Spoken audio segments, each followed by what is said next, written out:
Mga ka K5 drug cleared nga barangay na tukiban nga may nagabaligya sang Cebu. Mga operatiba naglusong pa sa mahigko nga tubig baha para matigayon ng bypass operation. Yan ang detalye sa aton nga balita.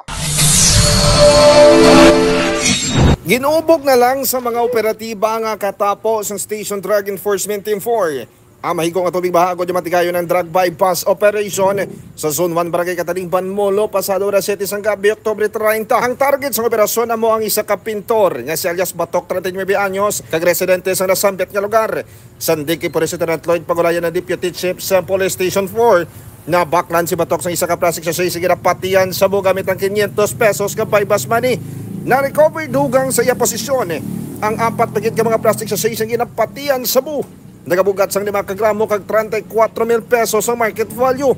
Isa na kasi ba ng monitoring sang pulis sa iya sa distrito sang Haro ini nagakuha sang supply kag mga abyan ng sini ang nagabakal.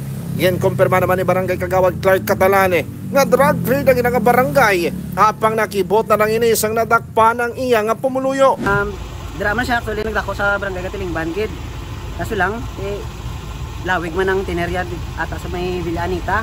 Kung nagbalik siya subong, kag wala man kami kabalo kung anong status siya or kung sige pa siya or wala. Mga ka-K5 nagpaalinto naman ang barangay official sa mga pumuluyo sa Barangay Cataling Banmolo sa kutob sa kung sino pa ang nag-intra sa pagbaligya sa illegal nga droga nga mahimo mag-untat na samtang temprano pa. Bangod wala gid sa may makuha diri nga kaayuhan. Samtang nagpamariba naman nga maghatag sa nga pahayag ang subject person kay nakahunong na sa karon sa nasambit ka police station.